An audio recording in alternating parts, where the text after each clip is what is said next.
Это придумать невозможно, то, что у нас происходит. Белорусы, чего вы хотите? Бабарыка уже сказал, что хочет, каб штаб у яго был у будынку КДБ. Дайте нам побыть одни, мы тут сами разберемся. Когда я говорю белорус, то, в общем, главное, это вот как бы аккуратно выводит узурпатора за двери. Да мягонько. Мы будем говорить про национальную Мы идею. живем в мире наций. Место белорусов у сусвете. Циником выступаю здесь я. Ідея X на Єврорадіо.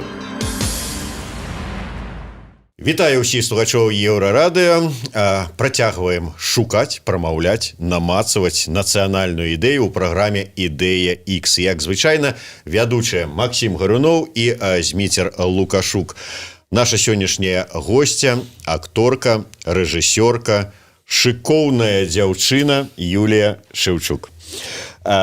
Юлія, звычайна кажуць, вот, што калі ўжо і каму-небудзь фармуляваць нацыянальную ідэю, то хтосьці гэта павінен быць вот, чалавек культуры, там, музыкант, паэт, рэжысёр, актор, вот как бы вот что-нибудь такое. А вот скажи мне, вот ёсць что-нибудь, да прыкладу, з рэпертуара свабоднага тэатра, якая-нибудь п'еса, пастаноўка, у якой праглядваецца такая вот нацыянальная ідэя, што вот беларусы, прыглядзіцеся вот да вот гэтай сцэны, тут вот закладзена ўсё, што вам трэба ведаць на гэты конт. Ой, так я выбачаюся, я буду на рускай мове, бо мне так зручней. Як сабе зручней? Дякую. В общем, это такой глобальный вопрос про, если у нас что там, все 15 лет свободный театр занимается, собственно говоря, постановками подобного рода, не с тем, что мы не согласны с действующей властью, с режимом, и показываем то, что запрещено было всегда. И я теперь очень радуюсь, когда смотрю, что и другие театры наконец-то не побоялись и стали свободными, становятся. Они только в начале пути. Это сложно, но интересно. То есть я один спектакль так не могу. Вот последний «Собаки Европы», там как раз-таки антиутопия. И если белорусы продолжили бы, когда мы ставили спектакль, так терпеть и дальше, то это могло бы привести к тому, о чем, собственно говоря, спектакль. Но слава богу, что этого не случилось, и белорусы проснулись, и они прекрасны. И мне кажется, что национальную идею как раз-таки должен продвигать народ, то есть создавать ее. Не только творческие люди, а все люди. Сейчас прекрасно, мне хочется обнять каждого, хоть и коронавирус. Наколькі я ведаю, зараз вы таксама часта дзесь-то там выступаеце ў дварах, такія дваравыя сустрэчы, назіраючы за людзьмі, якія раптам выйшлі ў двары знаёміцца паміж сабой і раптам зацікавіліся тэатрам. Людзі, можа, якія ніколі і ў тэатры не хадзілі, ці, можа быць, іх там з завода вывезлі, знаеце, поедем, съездим, пойдем, там буфет там есть, такое, а раптам ім стала самім цікава. Какая-то рэжысёрка, Юля такая, музыкі беларускія ім сталі цікавыя раптам, філосафы слухаюць іх лекцыі, там з літаратурай знаёмяцца. Якія, у чым гэтыя змены ў грамадстве? Что для цябе відавочна? Что ты адзначаешь? Во-первых, это очень вдохновляет. То есть я удивилась, я жила на районе, я живу на Маяковского, и мне всегда казалось, что там я и Стася с Геной, собственно говоря, Стася актриса нашего театра, это все. Все остальные на за Лукашенко. Но вдруг удивительным образом, даже когда 9 августа тогда мы ждали этот лист с голосованием, так была куча народу, и до этого, или после, я уже немножко путаюсь, эти цепи солидарности, и выходило в какие-то определенные моменты по 70 человек. Сейчас их поменьше, но они периодически каждый день проходят утром, вечером. И задерживают людей, все равно это не останавливает. То есть у нас каждый тоже вечер почти какие-то там движения дворовые. Мы приезжали, это было так интересно, что я на районе у себя буду играть спектакль кусок. Очень удивительно, что Хармс, которого мы ставили, он стал актуален, и что детям это безумно нравится, они смеются, рогочут, кричат «ОМОН, ОМОН», и это очень вдохновляет. Мне очень нравится, что народ проснулся, они все ходили очень замкнутые и казались, что, ну вот, закрытые внутри себя. А сейчас все очень приветливые. Что как-то все начали понимать, что нас действительно большинство, и что все люди вокруг могут тебе помочь. Это дворовая солидарность, если кого-то забирают, тут же находятся те, кто соберет деньги, те, кто там повезет передачу, даже если не... Ну, то есть как-то очень солидарность появляется внутри дворов. Я знаю своих соседей, хотя это вот я в Кобрине выросла, это было понятно, мы знали весь двор, там, где кто живет, в какой квартире весь дом. А в Минске я никогда такого не видела. То есть этого не было, мне кажется, вообще никогда тут. А сейчас вот снова... Вот как маленький, вот каждый двор – это маленький город, у каждого этого маленького города есть свой флаг. Это прекрасно. А ничего не предвещало? Совсем ничего? Вот если вы так отвечаете, как будто бы вот это прям совсем внезапно. Ну, это плавно произошло, но это внезапно. То есть если бы мне сказали полгода назад, что будут такие штуки происходить, я бы сказала, да вы что? А вот сейчас ретроспективно, вот так прокручивая в памяти последние, там, может быть, пару лет, 3 года, а вы так себе говорите, вот из этого события точно могло бы вырасти. Оно, в общем, как бы это все какая-то вот... Глядя на это событие, можно было бы сказать, что вот через какое-то время люди начнут объединяться. Вот я не могу так сразу сказать. Мне казалось, что... то есть для меня вот этот год вообще невероятный в том плане, что я вообще... Мне даже мысли не было. То есть 15-й год, эти выборы, я их даже не помню. Мне кажется, там и площади не было как таковой, вообще ничего. Ну, как-то всем было понятно, что это, ничего не изменится. Ну, гляди, может быть, скажем так, апошнія там 2 гады, да прыкладу, пачала павялічвацца цікавасць да свабоднага тэатра. Можа быць, з-за таго, што ён забаронены, вот да забароненага цікавасць. Можа, цікавасць да таго, што вот яны там Бахарэвіча рыхтуюцца паставіць там сабак Европы, там ці яшчэ якую-небудзь там п'есу людзі пачулі і вот і раптам зацікавіліся. І вот это вот цікавасць, вот нарастанне такое было, ці не было. То есть было нейкае прадвесне таго, што ўсё ж таки нейкае вот працэсы ўнутры ідуць. Павольныя. Зараз-то яны атрымалі, можа быць, такі выбух, штуршок, но і тады яны павольна вот так вот ішлі. Ці ўсё вот было такое вот балото, где... Ну вот я вспоминаю, когда у нас никогда не было проблем со зрителем, собственно говоря, с записью. Всегда были желающие и закрывали списки. Но вот с появлением Веробейки эти списки начали... То есть там было какой-то...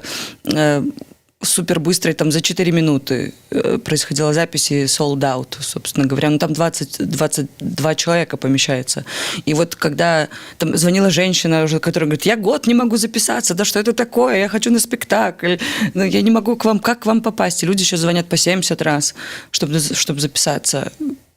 Ну, это где-то года 2, да, вот, или 3 произошло.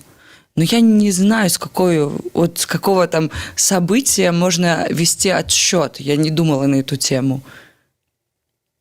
Для театра, наверное, в Беларуси это вот Веробейка, вот, который очень сильно люди стали быстро записываться на все остальные спектакли тоже.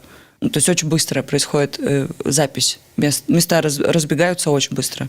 Раньше там, за 3-4 дня, наверное, за 3 они записывались. Сейчас, то есть это... Я вот вернуся до роли театра у, может быть, формуляванні нацыянальнай ідэі. Калі мы размаўлялі з Мікалаем Пенігінам, ён сказаў, так Купалаўскі тэатр усё жыццё працуе на нацыянальную ідэю, вот все наши пастановкі, там тутэйшыя, там людзі на балоце, это вот усё для фармавання нацый. Вы тэатр сучасны. То есть все ваши пастановкі, все ваши п'есы сучасных аўтараў фактычна про сучаснасць. А можна сказаць, што вы ўсё адно вот так вот на фармаванне нацыянальнай ідэі увесь час працавалі, нягледзячы на тое, што там умоўных тутэйшых у вас не было ў рэпертуары. Зачем нам делать умовное тутэйшее, когда мы можем поставить современное что-то? То, что не возьмутся, что не пройдет цензуру в государственных театрах. Там же огромная цензура. И сейчас все могут говорить, что они работали на национальную идею. Окей, я давно к своему стыду не была в Купаловском, не ходила на постановки. Ходила только в театр белорусской драматургии, потому что там работала и там мои друзья. Ну и как-то, когда я слышала, что там Женя Корнык что-то поставила, мне было всегда интересно, или Катя Аверкова. Мне было интересно посмотреть на молодых режиссеров. И там, ну, все равно очень всегда государственные театры очень завуалированно это делают, но это хорошо, молодцы. Слава богу, что хоть так.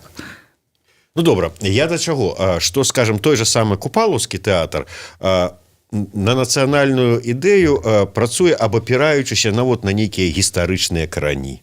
Вот тыя ж самыя тутэйшыя, там расказваючы пра тое, якія мы тутэйшыя, які мы народ, што мы там беларусы. Ну, как бы падцягваючы гісторыю под усё это. Калі, скажем, і той же, і ваш тэатр, свабодны тэатр, працуе на нацыянальную ідэю, то на якім падмурку? Што у гэтых базіс гісторыя. Мне кажется, а у вас? Национальная идея формируется в данный момент здесь и сейчас. То есть, безусловно, опираться на историю нужно, потому что то есть, в корнях мудрость, наша сила, но оно здесь и сейчас происходит. И то, что там было 20 лет назад, 50-100 написано, да, иногда это актуально снова, но сейчас, мне кажется, формируется как раз у нас общество, зарождается новое.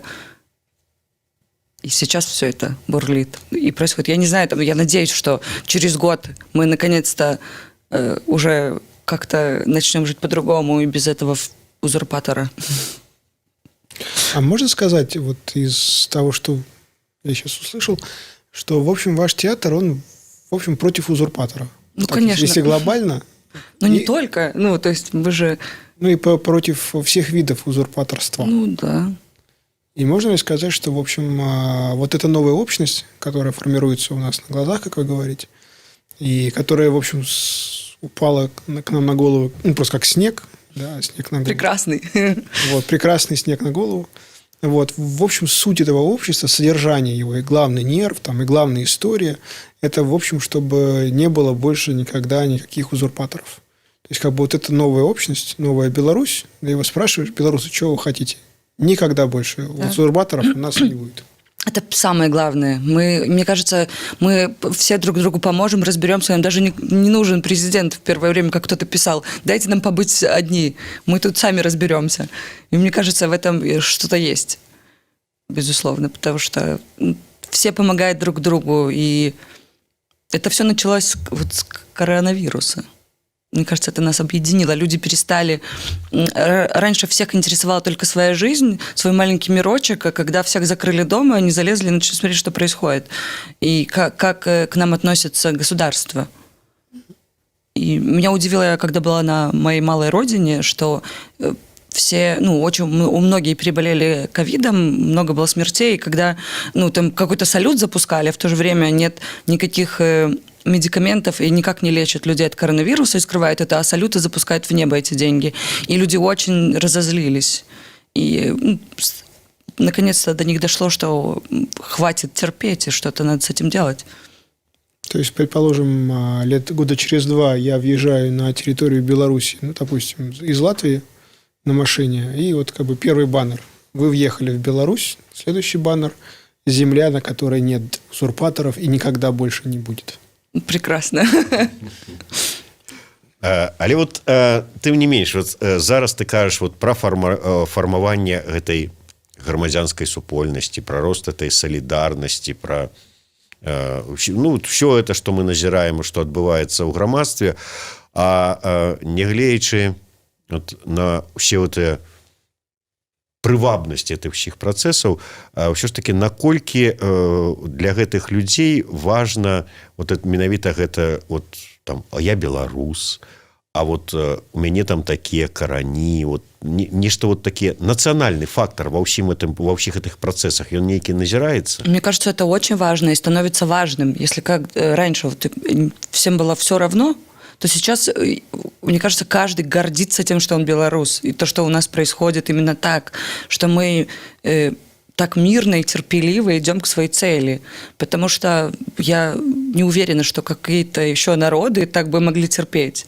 Столько месяцев, не применяя силу, ничего, не без погромов. Это удивительно для меня. То есть уже 3 месяца почти, и мы мирно протестуем, и такая мирная революция, спокойная. И это вот наша померковность теперь другого характера, мне кажется. То есть сейчас наполнение термина «белорус» – это тот, кто аккуратно и без насилия, и без поджигания там, зданий. Плакать хочу, когда думаешь, что, господи, белорусская, это прекрасно. Ну, то есть, как бы, когда я говорю «белорус», то, в общем, главное, это вот как бы аккуратно выводит узурпатора за двери. Да, мягонько. Мягонько и не спеша. Не спеша. Осторожно. Да. Это ты вот так есть сказала, белорус. я аж плакать хочу, як думаю, что я белоруска. А раней, вот годы там 3 назад там пытались: Юля, а ты кто? Вот белорус, там, ты кто? Ну да, так вот склалась. А зараз уже там. Я думала не так. У меня не было, типа, неудобства. Но я думала, зачем меня послали в эту страну, родиться здесь, жить здесь? Что это такое? Почему там не в какой-то другой стране? А сейчас я понимаю, что это идеально. Это прекрасный оборот. И мы живем здесь и сейчас. Происходит такое единение общества. Весь мир за нами наблюдает и говорит, вот они дают, какие они крутые. Мне очень нравится это. А як же ж вот это вот, хто это вот, лепей ведаеш, з китайцаў этих сказаў, что не дай бог вам жить у часы пераменаў? Китаец какой-то. Вот это вот не? Что? Не, мне Вот. это очень нравится. Это ужасно и прекрасно одновременно. Но больше прекрасно, потому что я уверена, что мы победим. Слушайте, а вы же из Кобрина? Мгм. Это же Полесье. Да. И там живут эти Полешуки. полешуки. А вот давно хотел... У нас был одна полешучка. Вот. В общем, вам, полешукам, какая-то своя отдельная мова полешутская нужна или не нужна? Мне кажется, это... Вот в деревне у меня, в Октябрь, такая деревня, і там так розмовляли, от трохи ось так, ГНДО, ходи хоть сюди, хочеш їсти, заходь. Ну, оно такое больше к украинскому. То есть и все, когда... Вот на Веробейке я взяла этот язык и говорила им, многие говорили, а почему ты на украинском разговариваешь? Я говорю, это не украинский, это полесский акцент. Там так все говорят. Ну вот вам, вот представим себе, вот есть в России, все мечтают о прекрасной России будущего, представим себе прекрасную Беларусь будущего. Вот в этой прекрасной Беларуси будущего, в которой все хорошо. Нет никакого узурпатора, и даже намека на узурпатора нет. И даже намека на узурпатора нет. А в Кобрине будет своя телекомпания или 2 телекомпании, в которых вот весь эфир, все новости, все передачи будут на вот отдельной, особой, вот соковитой Полешутской мове. полешутской Ну, мове. мне кажется, все не нужно. Ну, один какой-то можно выделить, чтобы... Мне кажется, свобода выбора. То есть люди так привыкли говорить, им так удобно, им так понятно между собой. И пока там все вымирает, там в Кобрине работы нету, в деревнях так вообще уже забвение. Но мне кажется, это все и вот вернется, потому что, ну, я надеюсь, как-то возродится, потому что говорят, что у нас там все пашут, и такие у нас там эти колхозы, так все же вымерло, уже ничего не осталось. Надо возвращать. А вы там, користаючись вот этой вот всеми этими свободами и демократией, разгулом демократии, не заявите там про... Уже ж была, по-моему, такая идея створения там ПНР, Полесской Народной Республики? Нет, я думаю, нет. У нас все-таки мы миролюбивые. Мне кажется, мы будем счастливы тем, что мы наконец-то свободны. Ну, это пока. А вот нет желания, вот знаете, как в Германии, есть Берлин и пруссы. И так вот, и они там на своем этом Hochdeutsch болтают, как бы, сволочь. А есть Бавария. И баварский, немецкий, он как бы не шибко на Hochdeutsch похож, как бы там свой немецкий. То есть мы в Германии, мы очень уважаем Германию, и часть наших налогов отсылаем в Берлин, но мы Бавария. И, в общем, у нас тут как бы все немножко по-своему, потому что нам так удобнее. Вот, вот представим себе, что Беларусь, вот не будут областей, а будут земли. как бы Витебская земля, ну, как вот в Германии, там, земля Вестфалия, это, ну, как бы будет Полишутская земля, и, там, или Полишутская, там, не знаю, герцогство какое-то. Вот, вам бы это было приятно, неприятно? Ну, все немного свое, все немного по-своему, своя в то- отдельная программа модернизации. Да, мне кажется, да. Ну, подстраиваться под людей, то, что им необходимо. Если им необходимо и удобно так, значит, вот так должно быть, а не как у всех и везде. То есть, если Витебску подходит одно, а там Полесью другое, то это их право. Представим себе вашего, как их будем называть, президентом, не президентом? Ну, президент, это как бы Полишуки, Полишутский президент. Вот он, получается, вот на скольких языках ему нужно будет говорить? На полишутской мове, на белорусской мове и на российской. Да, И на украинской еще. можно. Давай вернемся до сучаснасці і да тэатра. Я неяк размаўляў з Алексеем Шытько, які зараз жыве у Лондоне. Ён кажа, уже вот у нас жнівеньскія падзеі былі, ўжо пра Беларусь ведаюць усе, пра тое, што ў нас адбываецца. Ён кажа, калі б вот зараз свабодны тэатр смог даехаць до Лондона, ён бы сабраў лёгка Уімблдон і выступіў там. Не сумняюся, сабраў бы і, можа, яшчэ збярэ, але вот уяві сабе, вот вы пратэсны тэатр. Перамога, все устаканілася праз пару гадоў. Ці патрэбны будзе потым пратэсны свабодны тэатр? Безусловно, мы же не только про протесты, мы про искусство в первую очередь.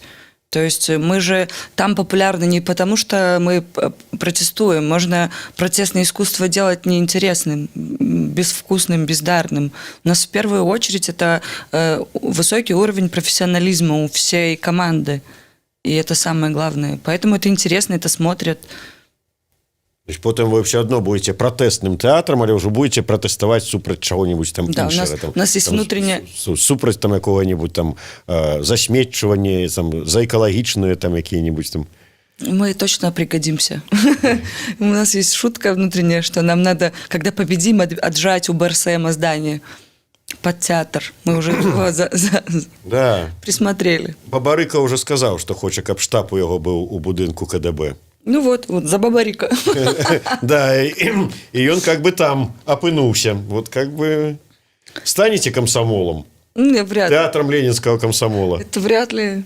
Мы переоборудуем. А вот смотрите, если узурпатор наконец-то куда-то там... Не если, а когда. Когда? Когда, кстати? Посмотрим. На днях. Ну, надеюсь, что скоро. Все надеются, все понимают, все настроены на любое количество времени, но никто уже не собирается отступать. Я думаю, это очевидно. Ну да. Ну, я вообще думаю, что белорусы относятся к вот, борьбе с узурпатором примерно как к осушению болота. Болото его как бы трудно осушить за один день, и как бы оно долго осушается, вода долго уходит. И сейчас как бы идет такое коллективное белорусское осушение болота, только вместо болота узурпатор. А вот смотрите, вот у вас есть какие-то вот наметки, как бы предположения, вот когда узурпатор уйдет, и как бы вся эта повестка уйдет, и как бы отгремят все эти вот салюты в честь того, что он ушел, и наконец-то у нас там свой собственный демократический президент, и в Кобрыне наконец-то подняли флаг Полишуки гордые, и, в общем, как бы все заквитнело. Вот о чем бы вы поставили спектакль, о чем бы он был бы вот после всего этого? Вот Ну, пока сложно. Не, о чем хотелось бы. Вот бывает у вас такой момент, когда как бы надоело уже вот про узурпатора. Можна я крыху дадам. Неяк у нашым эфіры Ганна Севярынец сказала, што зараз творацца гістарычныя падзеі ў Беларусі. Але, скажем, у прозе апісаць гэтыя гістарычныя падзеі атрымаецца на адпаведным мастацкім узроўні гадоў толькі праз 50, праз 70. Паэты рэагуюць ужо зараз. І ўжо зараз ёсць такія добрага мастацкага ўзроўня творы. А тэатр зможа вот взяць і там пасля змены ўсяго, вот, як вот Макс сказаў, раз і вот рассказать про то, что отбывалось, уже там, скажем... Мне кажется, конечно, сможет, потому что сейчас время немножко быстрее течет, и все это, процессы быстрее происходят, и сейчас, наоборот, пик какого-то творчества, и нам просто чтобы это что-то поставить, надо будет сперва осознать все, что произошло. Вот, так Севериница кажет, Ну, что... мне кажется, 50 лет для этого не понадобится. То есть, понятно, глобально там кто-то еще дальше после осознает, но, безусловно, что-то появится талантливое в ближайшее время, как только это произойдет. Нам просто, вот, ну, то, что говорят, Netflix что-то снимает. Мне кажется, вот даже писать сценарий вот не надо. Это же все... Если бы это придумать невозможно, то, что у нас происходит. Поэтому я уверена, что будет очень много как раз-таки в искусстве каких-то открытий и постановок. И я очень рада, что вот мы теперь не одни свободные, уже там люди хотят свободно выражаться в творчестве, не бояться цензуры, и это прекрасно, потому что конкуренция должна быть здоровой. И я имею в виду немножко другую ситуацию. Вот когда все это отгремело, и, в общем, все этим насытились, успокоились, это стало частью белорусской культуры, белорусского сознания. Вот тогда перевели дыхание, все, отгремело, а вот теперь, наконец-то, поставим, как давно хотелось, про отношения. Или вот, я не знаю, или «Король Лир». «Король Лир» мы ставили и играли в «Глобусе», в шекспировском. И, да. Поэтому «Король Лир» тоже очень поставили его очень, Володя Щербань тогда еще работал с нами, очень талантливо. То есть там все было понятно, кто царь и его свита, и это все равно про одно и то же. И тут, знаешь, Так там вообще было Лукашенко, абсолютно. А я видел, кстати, афишу «Король Лир» Купаловского театра. Она почему-то ее до сих пор не сняли. И она рядом с резиденцией президента. То есть, может, подходишь, у тебя там угол, здесь афиша «Король Лир», и тут резиденция президента. И я имел в виду, чего хотелось бы снять после Я войны. не знаю, это сложный вопрос. Я не могу на него ответить, потому что я не знаю, чего. У меня сейчас единственное, что я хочу, это победить быстрее. А что будет, это уже потом будем решать. Я думаю, много чего, но вот так вот сразу ответить. Например, навскидку. Что бы хотелось бы поставить, когда публика перестанет ждать пьес про сопротивление? Возможно, что-то юморное. Чтобы... То есть, наконец-то, комедию. Да, у меня я всегда ставлю почему-то то, с чего всегда смеются. Поэтому, может, это мой удел. То есть, когда все закончится, Свободный театр, чтобы передохнуть некоторое время, будет ставить комедии. В том числе, возможно, есть такой вариант. Юля, я ведаю, что ты вельмі такая яркая жанчына не толькі знешне, але і вот любіш так апранацца. І вот калі, вот там розныя такія... Я просто не буду нават прыгадваць, як ты на сцэну выходишь, это другое. Да, калі там музычныя там канцэрты. Але тым не менш, все одно ты вот такая на фоне сваёй маякоўкі, такая вот белая ворона. І вот як раней да цябе ставіліся, вот когда вот ты вот ідзеш по вуліцы ў сваіх там яркіх нарадах, і зараз. Вот калі змены ў грамадстве адбыліся, раней ставіліся: о, это наша вот мясцовая вар'ятка там дворовая, да прыкладу, ці не так, может быть, по-іншаму. А зараз? Во-первых, я не знала, как ко мне относились или относятся, потому что я никого не знала. Во-вторых, мне кажется, я всегда одеваю черное, то есть что-то какие-то штаны поцветнее делала, поэтому я вообще не выделяюсь на фоне никого яркостью нарядов. Мне кажется, это было давно, когда-то в подростковом периоде мне хотелось быть какой-то вычурной. Сейчас давно этого нету. Мне чем проще, тем лучше. Но недавно было интересно, сейчас же эти чаты дворовые, их миллион, и какая-то был ебатькинг этот митинг, и какая-то фотография была, и там кто-то начал обсуждать, что это я, что типа я ебатька. А я не могла сразу понять. И даже Матолька выложил, что типа на Маяковке кто-то играет на два фронта, и какая-то женщина в машине вот с хвостом.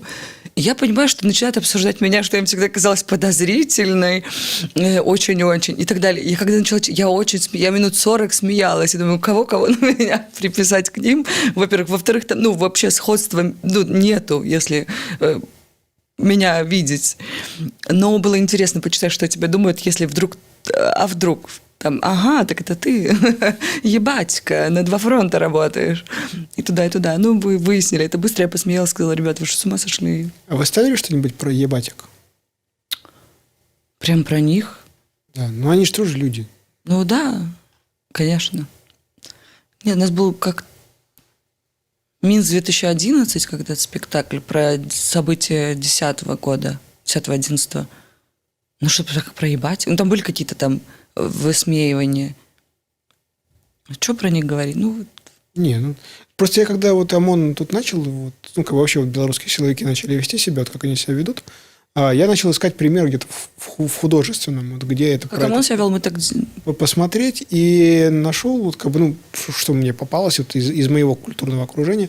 Это роман Захара Прилепина «Восьмерки», где он описывает свой тяжелый, но вместе с тем очень мужественный опыт ОМОНовца, где они ходят, и, в общем, как бы весь роман всех как бы бьют, но за справедливость и Ну, правильно. они ж...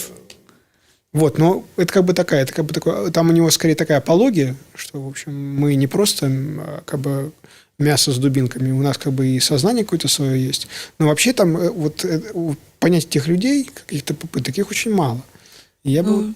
Да-да-да, ну, то есть, как бы это надо копаться, то есть, чтобы их понять, это тоже интересная тема, то есть, взять ее, там, рассказ, там, со стороны, вот, ну, вот, ОМОНовца, то есть, как бы, это же не надо его показывать, вот я плохой или хороший, он тоже человек, у него тоже есть свои мысли, и он в своих, там, этих прав.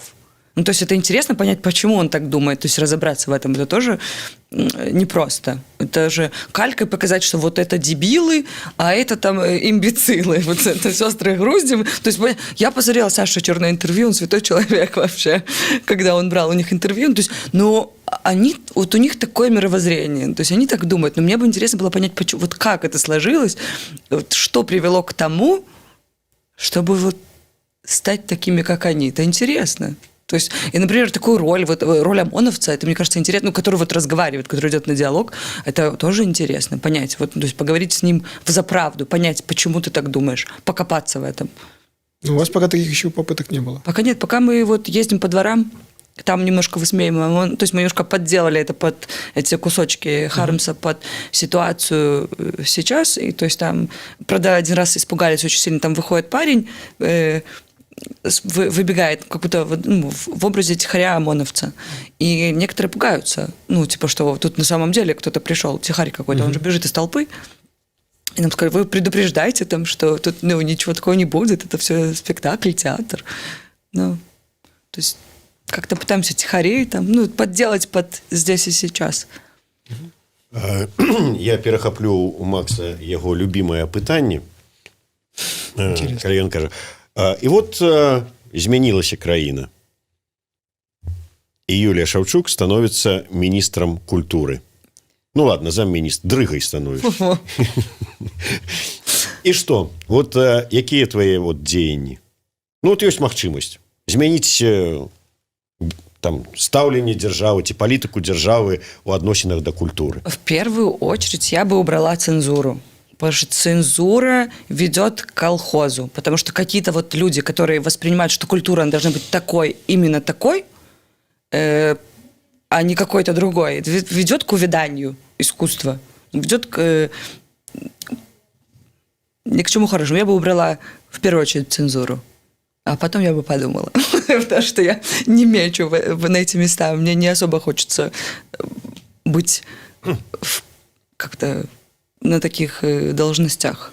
Тады іншае пытанне. А ў новай там дэмакратычнай Беларусі без узурпатара, як ты кажаш, Міністэрства культуры ўвогуле мусіць заставацца? Ну, какой-то, чтобы был наверняка порядок. Я не знаю, чем они там занимаются, я понятия не имею, чем занимается Министерство культуры. Ну, наверняка кто-то должен быть, кто следит там, что происходит. Я не знаю, хотя зачем. Ну, чтобы... Ну, не знаю. Не знаю, нужно ли. Но наверняка какая-то, да, может быть, не так сурово называться министерство. Министерство, вот у нас есть Министерство контркультуры. Вот то, как вы отвечаете, можно подумать, что вы настолько свыклись вот с ролью и срослись с ролью подпольного театра, что, в общем, вы находитесь на некоторой враждебной территории, которая никогда не будет ваша. Ну, как бы вот часто мы задаем, я задаю этот вопрос, что, в общем, люди не знают, чего делать. Ну, в смысле, ну, то есть, если сейчас как бы мы приедем в Киев, вот, предположим, и ткнем там ближайшего украинца, особенно если он в такси работает, и сказать, что нужно сделать, там будет огромный подробный план, кому, чего, сколько раз там. Ну, думаю, если коли у белорусского таксиста спытаться, то и так само. Не, ну и вот, а Таксисты, да. у вас получается, как бы вот это в самом деле, вот эта гражданская активность, вот появление гражданского общества на политической сцене, оно настолько произошло неожиданно, что вы, в общем, как бы еще и не понимаете, а как себя вести в этой ситуации. Ну, возможно. Потому что... То есть вы, наверное, вообще, наверное... А вот до этого хоть раз была мысль о том, что я могу стать министром культуры? Нет, так я не хочу. Без узурпатора, смотрите, у вас есть возможность стать министром культуры. Мне никогда не хотелось быть министром чего угодно. То есть даже... Ну, это при узурпаторе. Да не в этом дело. То есть это не мое быть руководителем. Мне не нравится вот Так это. вы же не узурпаторских руководителей Ну, в жизни не неважно. видели. Мне гораздо проще жить, не занимаясь, то есть это ответственность такая большая, огромная. Это тяжело. Ну, то есть это же явно какая-то работа, которая тяжелая. Которую нужно работать. Да, так все прям серьезно так работает. Я обожаю, вот как бы, как происходит, я обожаю свою работу. И, то есть мне нравится играть в спектаклях, мне нравится делать постановки, и мне не хочется, собственно говоря, мне в этом уютно. Я не хочу какую-то чужую нишу занимать. Я нашла свою, в которой мне комфортно сейчас. Возможно, через 10 лет мне захочется чего-то другого. Но в данный момент... И до этого. То есть мне никогда не хотелось быть прям чем-то, кто управляет. Мне это неинтересно. Так, ну, возглавить Министерство культуры для того, чтобы его покрасить в ярко-розовый цвет и закрыть. Ну, и уволить всех. И все. Мне кажется, чтобы быть там, надо обучиться, понимать, как там руководительство, грубо говоря, тоже. Ты же должен что-то там понимать, куда, что и как. А не просто я вот министр культуры. Так. Ладно, ладно, Ты министром видишь, поставим Халезин. Уважение Вот, к пожалуйста, Халезин. А Халезин ей больше замом. понимает. уважение к государству, оно все равно, несмотря на всякую эту гражданскую эволюцию, продолжает быть. Человек не знает, что такое Министерство культуры, понятия не имеет, чем оно занимается, понятия не имеет, какая его функция вообще в обществе. Вы, главное, вы продолжаете делать то, чего я не знаю. Наверное, Ну, цензуру уберите и сидите себе там. Да, наверное, вы абсолютно Или бесполезны, но я продолжу со своих налогов отдавать вам зарплату. Я не плачу. Вы же есть... Тихо. Ну, то есть, как бы это очень интересная черта. Но оно же есть, как бы, и солидное Белорус. такое. Они же все в этих самых галстуках там. И... Ну, потому что мы порадочек любим, а министерство вот этого вот есть, и это вот порадочек. Никогда не знала, чем он занимается. Ничем хорошим. Но при этом у вас не появлялось желания как-то его уволить, реформировать. Я никогда не думала на эту тему. Поэтому Но оно настолько солидное, что трогать его лучше не надо. Да? мне не хочется. Это полишуки, короче. Нічого. Вот все зменится, мы зробим Юле такой нормальный начос. Не-не. Так вот, достанем болт с ухой и... Не, ладно, хай будет с болтом. Гайки закрутила. Ну. Юля, на заканчэнне. Самое каверзнае пытанне.